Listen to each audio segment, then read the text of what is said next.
अगर Ryzen का R5 3600 जो है वो एक इंसान होता, अगर ये एक इंसान होता तो आज का वीडियो देखने के बाद में ये सिर्फ एक ही डायलॉग मारता, गजब बेइज्जती है।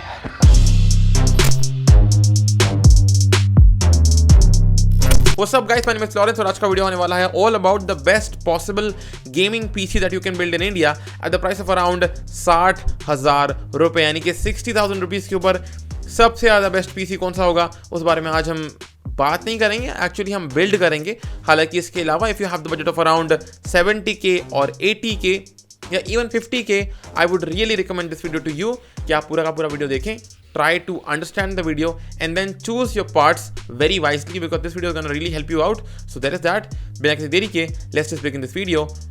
Yeah, let's just do it. Nothing more to say. This is India's best 60K gaming PC. Let's go for it. Video सीधे शुरू करते हैं bye focusing on what parts have I chosen for this particular build of mine, यानी कि 60,000 में आपको कौन से पार्ट्स को चूज करना चाहिए। I also tell you about 70K and 80K, so rest assured and stay tuned. Specifications शुरू करते हैं पार्ट नंबर 1 यानी कि प्रोसेसर से। तो यहाँ पर I am using the Intel core i5 10400F। F इसलिए बिकॉज सस्ता आता है और Ryzen इसलिए नहीं क्योंकि Ryzen महंगा आता है। ऑल्सो जो 10400F है वो प्रॉपर 6 कोर्स एंड 12 थ्रेड का CPU है, यानी कि काफ़ी अच्छी performance. It's not about the cores and the threads, it's also about the frequency and I would still say आज की डेट के अंदर Intel is giving you more value for money when compare to Ryzen counterparts. Hence we are going towards Intel की side, यानी कि Intel का i5 10400F। बात करते हैं अबाउट रैम स्टिक्स। तो यहाँ पर I am gonna be using in the video my own Corsair की वेंजेंस की RAM. Although for you I would recommend you to go for the Crucial की बैलिस्टिक रैम स्टिक्स, काफ़ी सस्ती आ रही हैं आजकल वो। एंड इसके अलावा you can also go for the Kingston की HyperX Fury, बिकॉज मतलब करेंट प्राइसिंग के हिसाब से you should go for those two RAM sticks. वो काफ़ी अच्छी ज़्यादा किफ़ायती हैं, great frequency. But in case you want to go for an RGB की RAM stick, I link them down below and जो भी एकदम बेस्ट होंगी I link them all down below so that you can just take them out and purchase from my own Amazon की affiliate link. So अगर आप purchase कर रहे हैं सामान Amazon से तो please consider buying it from my Amazon की affiliate link given in the description box below. Cool.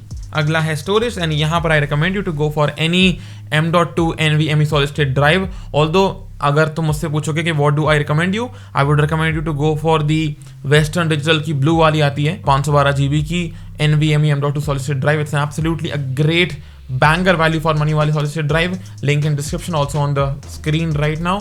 And ये जो चीज़ है I would recommend you that one. Although in the video I am gonna be using my own Crucial की P1 NVMe solid state drive, so ये मैं video के अंदर use करने वाला हूँ। Although I am recommending you to go for the more value for money WD blue NVMe solid state drive. अच्छा हाँ, एक बात ज़रूर है कि मैंने यहाँ पर हार्ड ड्राइव को ऐड नहीं किया है, तो वो इसलिए ऐड नहीं किया है बिकॉज हम वेटिंग के लास्ट में, अगर आखिरी में वीडियो के एकदम आखिरी में पैसे बच जाते हैं तो फिर we'll add a hard drive, लेकिन अगर पैसे नहीं बचते हैं तो फिर I stay with the solid state drive only. ठीक है, आगे बढ़ते हैं। Let's talk about motherboard. तो मैं चिल्ला के बोलूँगा, अगर आपका बजट फॉल करता है around 40K 50K even 60K, go for nothing else but H410 motherboard, because वो बहुत अच्छे होते हैं एंड किफ़ायती होते हैं, सस्ते आते हैं, अराउंड 6,000 रुपये के आते हैं मदरबोर्ड वो। And it gives you all the feature that you need for a gaming PC। Although if you are into editing and if you need some more USB 3.0 के पोर्ट, तो वो USB 3.0 के port को extra पाने के लिए I think you can go for a B460 motherboard and that's exactly what I am gonna be using in this video. हालांकि मैं इस्तेमाल करता B410 का, यानी कि H410 का, but I am using a B460 because I had a B460 and also ये वाला जो बोर्ड है ये आगे आने वाले कुछ वीडियोस के अंदर बहुत काम आने वाला है। Hence I am gonna be using this board in this particular video of mine. आगे बढ़ते हैं towards the last third part जो कि होने वाला है cabinet and I am gonna be using in ADATA का XPG इन्वेडर कैबिनेट। ऑल्दो मैं अपने डिस्क्रिप्शन के अंदर डाल दूंगा टॉप के 3-4 कैबिनेट्स को जो कि मैं रिकमेंड करता हूँ at the price of around 4,000 rupees. तो अगर आपको देखना हो कि 4,000 में कौन से एकदम बेस्ट मिलते हैं, I all link them down below. And बचते हैं लास्ट के 2 पार्ट्स। यहाँ पर हम gonna be choosing graphic card and power supply unit. तो ऐसा है कि go for the best possible graphic card that you can buy at that price point which you have left in your hands. यहाँ पर हमारे पास बचेंगे around 26,000 रुपये, जिसमें से आई विल से कि गो फॉर अराउंड 4,000 रुपये का PSU। For the video I went with the intake 650 वाट का ब्रॉन्ज सर्टिफिकेशन वाला PSU, काफ़ी अच्छा PSU है, इसमें कोई बुराई नहीं है, link in description. And the graphic card I could have went with the 1660 super, जो कि 22,000 रुपये के अंदर 1660 सुपर ही आता है। Although spoiler alert, I am not gonna be using the 1660 super, there is something else in my bag. तो video शुरू करते हैं अभी हाल, मतलब build शुरू करते हैं अभी हाल, and let's have a look at the build and then we'll move forward having a look at whatever the conclusion of this video was. Also we'll discuss about 60k, 70k, 80k and also 50k just after this build montage. So let's do it.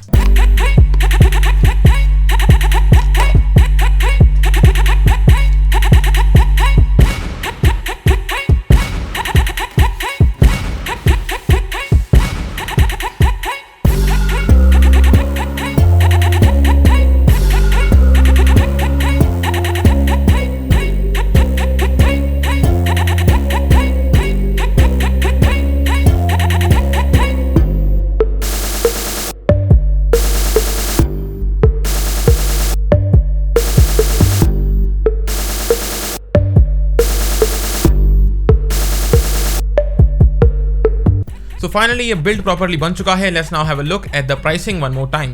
यानी कि 13 से लेके 14,000 rupees का processor, 5,000 रुपये का motherboard, 4,700 rupees की RAM, 5,500 रुपये की सॉलिड स्टेट ड्राइव, 4,600 रुपये की पावर सप्लाई यूनिट, 4,000 रुपीज़ का कैबिनेट एंड 20-24,000 रुपये का graphic card. Adding all of that makes a sum of around 60,000 rupees.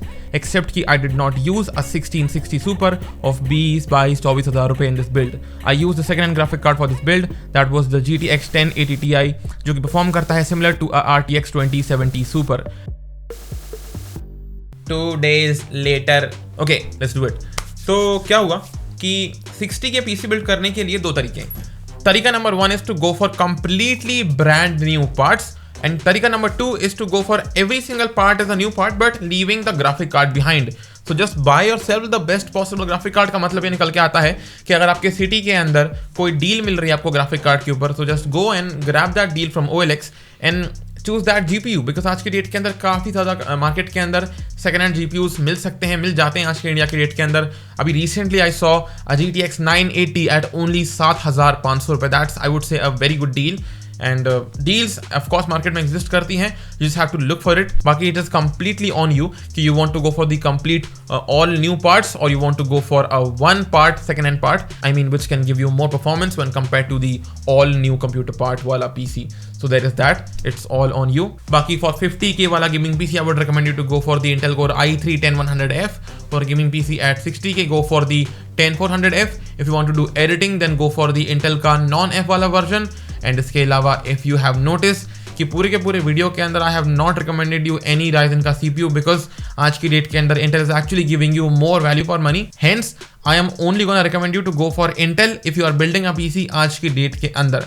आज से 6 महीने पहले इट वॉज राइजन, आज it is Intel for sure, no doubt about that. So that was the video of mine. I know I have not given you the benchmarks of this PC. Benchmarks coming soon of that PC in upcoming video where I'm going to be comparing this PC with the Ryzen का R5 3600. There is that. मिलते हैं in that video. बाकी मुझे follow करें Instagram पे and meet you all on Instagram. Meet you all in the comment section. Take care. Johnny out. And of course, if you are buying anything from Amazon, please मेरा Amazon का affiliate link का इस्तेमाल करें. And yeah, there is that. Johnny out. Peace.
Walk out the door, you see someone that you know and they ask you how you are, and you just have to say that you're fine when you're not really fine, but you just can't get into it because they would never understand.